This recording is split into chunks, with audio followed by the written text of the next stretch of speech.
Welcome po mga kakuya, kunin ko Jonathan TVX Vlogs na babalik po mga kakuya. So ang topic natin for today po mga kakuya, no, about naman sa redemption and salvation. So ano ang pagkakaiba nito? Dahil sa mga turo ng mga anti-Catholics, lalo po sa mga born again, no, ang redemption at salvation ay pinag-isa po mga kakuya. So kaya pala sabi sa kanila, pit alone lang, sapat na. Kaya dito sila naguguluhan at nagkamali sila sa interpretasyon patungkol po sa salita ng Diyos po mga kakuya. So bagong lahat po mga kakuya, bago natin sagutin yan, pasok muna intro.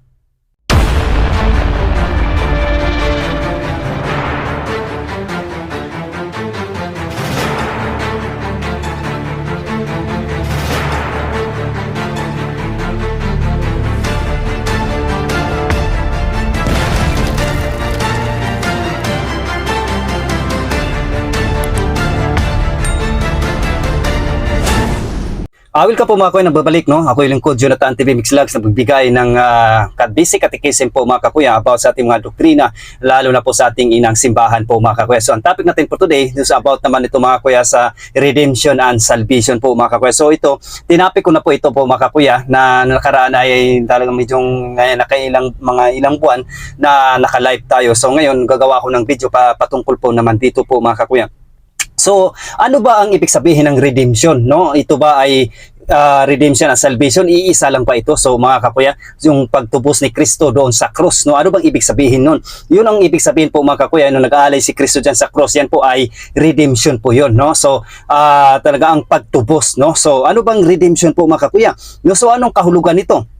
Ang kahulugan, ang pagbabayad ng utang, palayain ang isang tao mula sa pagkaalipin, kasalanan o kaparusahan. So ibig sabihin, binayaran, may hindi kaya natin bayaran ang ating mga utang. So may nagmamahal sa atin, no, isang kaibigan, no, isang anak ng Diyos na Diyos na nagkatawang tao na nagbayad sa ating mga utang. Kaya ito yung si Kristo Jesus, no, na nag-alay ng buhay diyan sa cross. Yan o pagtubos. Yan po ibig sabihin ng redemption. So sa termino mula sa Latin mga kakuya, redemption o sa Greek naman ay ito'y tinatawag na apolutroses, no? So ibig sabihin ang pagpapalaya sa pamagitan ng pagtubos, no? So ibig sabihin po mga kakuya na talagang dito nagkamali ang mga anti-Catholics po sa mga born agains, no? Mga born again, no, mga kakuya, na pinag-isa yung redemption and salvation. Kaya naguguluhan sila dito po mga kakuya. Kaya yung nakikinig naman, akala kung pakinggan mo sila po mga kakuya, akala mo naman totoo, no? At talagang may contextual talaga. So pag aralin talaga natin, yan po ay mali, no? So ayon sa Biblia po mga kakuya, madalas inilarawan na ginawa ni Kristo sa pamagitan ng kanyang kamatayan sa krus. Binayaran niya ang ating utang sa kasalanan gamit ang kanyang sariling dugo. No, take note, no? Sariling dugo, no? Binayaran niya po mga kakuya, no? Sapagkat binili kayo sa isang halaga, no? 1 Corinto 6 verse 20 po mga kakuya, no? Yan diyan po natin mababasa sa larawan. So analogy nito po mga kakuya, para kang nakakulong dahil sa malaking utang at may isang tao na nagbabayad ng kabuuan para palayain ka. So bakit kailangan ba nating magbayad si Kristo? Dahil nga tayo ay mga unang magulang, si Adan at Eva ay nagkasala nga po mga kakuya, no? So kaya nga nadala natin ang kasalang mana. Kaya nga dito, ito yung redemption, no? Ibig sabihin, binigyan tayo ng pagkakataon na talagang dahil sa pagmamahal ng Diyos ay binayaran ang ating mga utang, no? So ibig sabihin, wala na ba tayong utang? Meron pa. Dito napapasok po mamaya yung salvation po mga kakuya, no? So ang analogy, para kang nakakulong dahil sa malaking utang, no? At may isang tao na nagbabayad ng kabuuan para palayain ka. So ulitin ko, ang redemption ay pagtubos o pagbabayad ng utang na hindi nating kaya bayaran. So may nagbayad, no, redemption. Yan yung pag-aalay ni Kristo ng kanyang buhay o nagbuhos ng dugo diyan sa krus mismo po mga kakuya, no? So dako naman tayo dito sa salvation kasi dito nagkagulo-gulo ang interpretasyon, lalo na po sa mga born again po mga kakuya, na pit alone lang, one save always save, lalo na pong ganyan. So mayroon tayong video niyan ginagawan po mga kakuya, no? Kaya dito sila nagkagulgayan, pinag-isa nilang redemption at salvation. Ang salvation, ito yung kaligtasan, no? Na ano bang ibig sabihin ng salvation? Ang kahulugan, ang kabuhang resulta o bunga ng pagtubos, no? Ang pagiging ligtas mula sa kasalanan at sa walang hanggang kaparusahan at pagtanggap ng buhay na walang hanggan. Yan po ang salvation po o kaligtasan. So sa termino, sa Latin po mga kakway, ito ay tinatawag na salvasyo, at sa Greek naman ito ay tinatawag na soteria, no? Soteria. Ibig sabihin ay pagliligtas o kaligtasan, no? So sa Biblia tumutukoy sa kaligtasan ng buong tao, no, espiritu, kaluluwa at katawan mula sa kaparusahan ng kasalanan at sa kamatayan, sapagkat sa biyaya kayo naligtas sa pamagitan ng pananampalataya. Episo 2 verse 8 po mga kakuya. So dito yung ginagamit sa isa sa mga born again, itong Episo 2 verse 8 hanggang 9 po mga kakuya. Yan po yung salvation, no? So pinag-isa nga nila yung tas kinukot nila yung pagkapako ni Kristo doon sa sa cross. Ay hindi mo pwede ugnay, kasi ngayon ay redemption, pagbabayad, redemption ang tawag doon. Ito ay salvation, yung gagawin, ito yung gagawin natin na actual, no? Kasi yung redemption ng ginawa ng ating Panginoong Hesus, no, sa wala tayong ambag yung kahit kusing, no, binayaran niya, no, Paul, sabi pa ng pastor na aking natalakayan, full payment, no? So talagang full na full talaga yun, buong buo yun na binigay, no? So talagang redemption yun, hindi yun pasok sa ating salvation. Ang salvation ito na yun, tumutukoy sa ano, no? Ang larawan, ang analogy ng salvation, ang analogy kung ang redemption ay parang pagbili ng ticket. Take note ha, ang redemption parang pagbili ba ng ticket para maligtas ka mula sa sakuna. Ang salvation naman ay ang aktual na pag-alis mo sa panganib at pagdating mo sa ligtas na lugar. So grabe, no? Napakasimple lang talagang analogy po mga kuya. Dagdagan pa natin, may barko, nalunod, at sa pamagitan ng kapitan, binigyan ka ng lifeboat. Dahil sa lifeboat, manatili ka ba doon? Ligtas ka na ba kung nanatili ka lang doon? Hindi. Kailangan mo pumunta sa pangpang, kailangan may action ka, mayroon kang gagawin para magpatuloy ka. So kung makarating ka na sa pangpang, tsak na, ligtas ka na. Ibig sabihin, kailangan nating may actual tayong gagawin, no? So yan ang alok ni Kristo, kung yan ay kagagatin natin ang salvation, yung kaligtasan. For example, sinabi ni Kristo na nag-utos siya sa mga apostol, gawin ang lahat ng mga tao, no? Gawing alagad, no? Binyagan niyo sila sa pangalan ng Ama, Anak at Espiritu Santo. Ngayon, part ng salvation yun. Kasi ang binyag yan ay sakramento, ay sacraments po yan. Ngayon, ini-snap mo yung sakramento na yun. O paano paano magpatuloy yung kaligtasan natin? Dahil along ka lang, once saved, always saved, dahil tulog ka na lang sa pansitan. Yan ang ibig sabihin ng salvation. Kailangan mong kagatin ito, kailangan gawin natin yung utos ni Kristo, lalo na po sa binyag. Dahil nga ang binyag, nag-aalis yan salang mana. Original sin natin nakuha natin sa ating mga sinaunang magulang, si Adan at Eva. Kaya nga dito nagpapatuloy ang salvation, no? Binayaran natin ang Diyos mismo, no? Wala tayong ambag doon, pero dito may alok siya, kailangan mayroon tayong actual, may pagtanggap para sa kaligtasan. Yun yung salvation nga, pagpatuloy, no?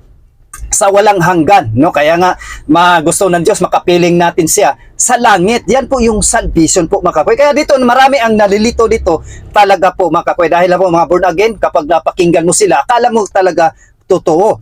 So, dagdagan pa natin mga analogy. Napakaraming analogy dito. Ang kwento. Dito, kwento ng bilanggo po mga kuya. Redemption. Ito, pasok sa redemption. Isipin mo na may isang tao nakakulong dahil sa malaking utang na hindi niya kaya bayaran. Dumating ang isang mabuting tao at binayaran ng buong utang niya para siya ay mapalaya. So, pagdating naman sa salvation, matapos bayaran ang utang, binuksan ang pinto ng kulungan at inakay siya palabas patungo sa isang ligtas at bagong buhay. So, maintindihan natin, napakasimple lang talagang analogy, no? Sa kwento lang bilang bilanggo, no, paliwanag, ang pagbabayad ng utang, itong ang redemption ay ginawa ni Kristo sa cross. Hindi po pwede salvation. Magkaiba nga redemption and salvation. Ang redemption ay ginawa ni Kristo mismo sa cross, yung nag-aalay siya ng dugo, nag-aalay ng buhay dyan sa cross. Yan ang redemption, no? So ang paglabas mula sa kulungan at pamumuhay o kalayaan, no, yan po ang salvation, ay ang pagtanggap natin sa kaligtasan sa pamagitan ng pananampalataya, sakramento at pamumuhay ayon sa kalooban ng Diyos. Kaya nga naglagay siya ng sakramento bago umakyat sa cross, no? 7 sacraments. Ngayon, ini-snap ng mga anti-Catholics yan. O paano ng ating kaligtasan? Paano yung salvation na Diyos? Nagsasabi kayong ligtas na kayo, ligtas na kami, o sa pamagitan ng dugo. Uy, mali. Kaya nga delikado yung aral nila, no? Kaya makpakinggan natin, no, ang napakadelikadong aral, yung once saved, always saved, no? Yung pit alone na yan, maling aral po yan, delikadong aral po yan mga kawets. Kaya tinuturuan tayo dyan sa mga anti-Catholics na paisi-isi na lang, pabanjing-banjing na lang, walang gagawin, no? Ganun po ang mangyayari niyan po mga kawets. Ang salvation, magpatuloy tayo sa mga turo ni Kristo. Mabubuting gawa, yan, tama yan, no? At tanggapin sa pamagitan ng mga sakramento, 7 sacraments, yan, mag-isa din yan para bang alalayan ka patungo sa kaharian ng Diyos. Yan yung mga sakramento na yun dahil hindi natin kaya mag-isa. Lalo na pong kumpisal, sakramento din yan, no? So ang paliwanag ng mga Bible scholar dito tungkol dito. So ano bang mga paliwanag, dinipinsahan ba ito? Mayroon bang nagpapaliwanag, mga Bible scholar? Si Leon Morris na The Apostolic Preaching of the Cross. No, itong sabi niya, ang redemption daw sa Biblia ay laging may kinalaman sa pagbabayad ng presyo o pangpalayain ng isang tao, gaya ng pagpapalaya sa alipin o bilanggo. No, sa bagong tipan, ang presyo ay ang dugo ni Kristo. Yan po yun, ang presyo ay dugo ni Kristo. Unang Pedro chapter 1 verse 18 hanggang 19, no? Si Wayne Grudem sa Systematic Theology, anong sabi niya? No, ang redemption daw ay objective act ng Diyos. Ito ay tapos na sa krus. Hindi na ito inuulit kasi bayad na ang utang ng sangkatauhan sa kasalanan. So yan po yun, redemption. Yan pong tinutukoy niya, redemption po mga kakuya. Paliwanag ng mga Bible scholars tungkol sa salvation naman, si R.C. Sproul, no, sabi niya ang salvation daw ay mas malawak kaysa sa redemption, no? So malawak daw. Tama. Ang paliwanag natin kanina, mas malawak ang salvation kaysa redemption. Sa redemption, ang Diyos lang, si Kristo lang gumawa nun. So, wala tayong ampag doon. Talagang binayaran niyang, kusa niyang binayaran, no? Buong buo, no? Na hindi natin kaya bayaran. Kaya ngayon, no, dahil saklaw nito hindi lang ang pagtubos mula sa kasalanan kundi pati ang buong proseso ng justification, no? So ito ay tinatawag na sanctification at glorification, no? So yan pong ibig sabi ni R.C. Sproul po mga kakuya. Si Bruce naman, ang sabi niya sa pananaw niya sa bagong tipan po mga kakuya, ang salvation ay ang kabuuang estado, no, ng kaligtasan na ibinigay ng Diyos na nagsimula ngayon at magtatapos sa walang hanggang buhay sa kaharian ng Diyos. So, yan po ang pananaw ni Bruce po mga kakuya sa salvation. About naman yan sa salvation. Ang katlo, pinagsama nilang paliwanag. Dito na. Ang redemption nagawa na, ito'y tinatawag na natin mga kakuya, past event. No? Past event, ginawa ni Kristo sa cross para sa lahat. Past event, kaya mali yung delikado ding aral ng iglesia ni Kristo dito. Sila lang daw. So parang sinabi bang sobrang damot ng iglesia nyo. So pakita-kita pa kayo sa mga mga relief goods na talagang tapos pagdating sa kaligtasan, ang damot-damot niyo. Grabe naman 'yan. Maling turo po 'yon, delikadong turo 'yan, no? So pinagsama, paliwanag, redemption nagawa na, past event ang tawag, ginawa ni Kristo sa krus para sa lahat. No, ang salvation naman tinanggap at isinabuhay, present and future. Ito tinatawag na present and future, natupad sa atin kapag tumugon tayo sa biyaya ng Diyos. So talagang napakagandang aral nito mga kakuya na dapat natin maintindihan kasi maraming mga anti-Catholics talaga na hindi talaga naintindihan. Ano bang sabi ng ating mga apostoles patungkol dito? No, apostolic teaching sa redemption o pagtupos. Si San Pablo, anong sabi ni San Pablo? Ito nga sabi ni San Pablo, sa pamagitan niya tayo'y may katubusan. Ito'y redemption, no? Sa pamagitan ng kanyang dugo na siyang kapatawaran ng ating mga kasalanan. Efeso 1 verse 7. No, paliwanag, ang pagtubos daw ay nangyari sa krus gamit ang dugo ni Kristo bilang kabayaran sa ating mga kasalanan. So binili niya kayo sa isang halaga. Kaya luwalhatiin ninyo ang Diyos sa inyong katawan. 1 Corinto 6 verse 20. So may presyo ang kaligtasan at iyon ay binayaran ni Kristo. Kaya dapat din natin siyang paglingkuran. Kaya nga doon sa aming aral doon sa space, know God, love God, and serve God. Ganun po yun, no? Kaya marami tayong matutunan kapag araw-araw tayo nag-aaral ng Biblia po mga kakuya. Dagdagan pa natin isa si San Pedro. Anong sabi niya? Hindi na sa mga bagay na nasisira, no? Sabi niya, gaya ng pilak o ginto, kayo ay tinubos mula sa walang kabuluhang pamumuhay. Walang kabuluhang pamuhay daw, kundi sa pamagitan ng mahalagang dugo ni Kristo. Unang Pedro 1 verse 18 hanggang 19. Paliwanag, hindi material na yaman ang nagliligtas sa atin, kundi mismong sakripisyo ni Kristo. Grabe, no? Yun po yan kay San Pedro po, mga kakuya. No, sa apostolic teaching naman, salvation, San Pablo. Dito naman sa ano naman tayo, salvation. Yung kanina binanggit natin. Ano 'yon? Redemption 'yon. Kaya kayong mga anti-Catholics, puro kayo self-interpretation sa Biblia. No, ang redemption at salvation pinag-isa nyo. So mali. Kaya nagkalito-lito ang mga nanonood at talaga marami talaga ang natangay dahil sa kulang sa kaalaman. Dito sa San Pablo, sa ano naman, salvation. Sapagkat sa biyaya kayo'y naligtas sa pamagitan ng pananampalataya, at ito'y hindi galing sa inyong sarili, ito'y kaloob ng Diyos. Efeso 2 verse 8 hanggang 9. Ito pa, dinampot din ito ng born again pastor na natalakayan ko, Efeso 2 verse 8 hanggang 9. Salvation po yun, hindi po pasok sa salvation, hindi po mo pwede pasok sa redemption. So ang dinampot niya ito talata niyo, tapos binanggit niya yung nag-alay sa cross, si Kristo. Tapos siningit yung Efeso 2 verse 8 hanggang 9. Mali, contradiction. No, ito is part sa salvation, hindi sa redemption. No, kaya nga ang redemption nag-iisa lang 'yon, binayaran ni Kristo. Walang ambag tayo kahit kusing doon, kundi ang Diyos lang, no? So ang paliwanag, ang kaligtasan ay tinanggap, hindi kinikita, bunga ito ng ginawa ni Kristo at ang ating pagtugon sa kanya. No, ngayon, mas malapit na ang ating kaligtasan kaysa noong tayo'y unang sumasampalataya. Roma 13 verse 11. No, paliwanag, may aspeto ang kaligtasan na darating pa sa hinaharap sa ganap na pagbabalik ni Kristo. No, so yun yung second coming, pagbabalik ni Kristo. San Pedro sa salvation, sabi niya, tanggapin ninyo ang wakas ng inyong pananampalataya, ang kaligtasan ng inyong mga kaluluwa. Unang Pedro 1 verse 9. Paliwanag, ang kaligtasan ay bunga ng pananampalataya na pinapanatili hanggang wakas. So meron talagang digmaan, meron talagang gagawin tayo, hindi yung patulog-tulog na lang tayo sa pansitan, no? Pinagsamang paliwanag ng mga apostol. Redemption, isang bisis lang ginawa ni Kristo sa cross para tubusin ang lahat. Ito nga tinatawag na past event.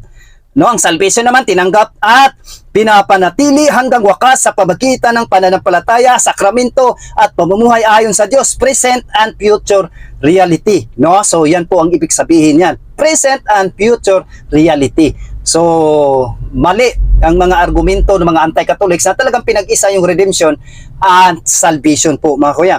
So anong masasabi sa ating Catechism of the Catholic Church? So sa redemption, sa Catechism of the Catholic Church, paragraph 517, ang buong buhay ni Kristo ay misteryo ng pagtubos. Ibig sabihin, mula sa pagkatawang tao hanggang sa kanyang kamatayan at muling pagkabuhay, lahat ng ginawa ni Kristo ay bahagi ng ating pagtubos. Ayon naman sa CCC 601, si Jesus ay ipinahayag bilang lingkod na nagdusa na kusang tumanggap ng kamatayan upang tubusin ang marami. Ang pagtubos ay ang pagbabayad ni Kristo sa ating kasalanan sa pamagitan ng kanyang dugo. Ayon naman sa CCC 517 hanggang 618, binigyan din na ang redemption ay isang once for all act ni Kristo, pero inanyayahan niya tayong makibahagi dito sa pamagitan ng ating buhay at pananampalataya, no? So yun po yung redemption. Ang salvation naman, anong sabi natin Catechism, the Catholic Church, paragraph 55, ang plano ng Diyos ay dalhin ang tao sa kaligtasan mula sa simula. Sa CCC 169, kaligtasan ay sa pamagitan ng lamang biyaya ng Diyos, no? Sa pamagitan daw lamang ng biyaya ng Diyos. Sa CCC 846, no, Veritas, Radio Veritas, walang kaligtasan sa labas ng simbahan. Extra excellence, ito yung tinatawag na extra ecclesiam nulla salus, no, nulla salus, no, na ibig sabihin ang kabuuhan ng kaligtasan ay matatagpuan sa pagkikiisa kay Kristo sa kanyang katawan, ang simbahan. Sa CCC 161, ang pananampalataya kay Hesukristo at sa kanyang mensahe ay kinakailangan para sa kaligtasan. Sa CCC 1257, ang binyag ay kinakailangan para sa kaligtasan bilang pinto ng mga sakramento. Kaya meron akong debate dito. na wala na daw silbi yung binyag. Kaya delikado talagang aral po para sa kanila. Once saved, always saved na sila. Bahala na anong gagawin nila, basta save na sila. Basta manatili daw silang maging faithful. Paano ka maging faithful kung ang sinuutos ni Kristo ay hindi mo sinusunod? Lalo na po ang seven sacraments, lalo na po ang binyag. Kung hindi ka naman binyag, paano mo matagpuan yung tunay na kaligtasan, yung salvation? Kaya nga dito sila naguguluhan ng redemption at salvation pinag-isa. No, pinagsama ng dalawa sa CCC, redemption ang ginawa ni Kristo upang babayaran at alisin ang kasalanan ng mundo. Salvation naman ang pagtanggap at pamumuhay sa bunga ng pagtubos na iyon sa pamagitan ng panampalataya at mga sakramento. Sa CCC 17:1, ang kalayaan na pinagkaloob sa atin ni Kristo ay kalayaan mula sa kasalanan at kalayaan para sa maglingkod sa Diyos, no? So napakaganda yung aral natin ngayon po mga kakuya. Take note, ha? Napakaganda yung catechism, basic catechism natin po mga kakuya. So napaka-bless natin dahil nasa atin yung tunay 100% na turo ng ating Panginoong Hesukristo po mga kakuya. Wala po sa mga anti-Catholics, kaya mag-ingat kayo, no? Isang babala, no? Mag-ingat kayo sa mga aral na tatag lamang ng isang tao. Kung may nangangaral sa inyo, tanungin nyo muna anong religion niya. Kapag yan ay search nyo, i-google nyo lang sino ba founder nyo? Kapag tao lalabas hindi si Kristo, yan peke po yan na ministro, peke yan mga ngaral, no? So ibig sabihin lang wala silang connection sa ating inang simbahan. Ibig sabihin lang mga peke, wag nyo silang pakinggan, no? Pwede nyo sila pangaralan at mag-aaral tayo para hindi tayo madinggoy sa iba't ibang uri na tatag lamang ng isang tao. So muli, maraming salamat at God bless po sa ating lahat po mga kakuya. Pro Dio Iglesia, no? Cares, Confession, Adoration, Rosary, Eucharist and Sacramentals po mga kakuya. Muli, maraming salamat at ingat po tayo palagi.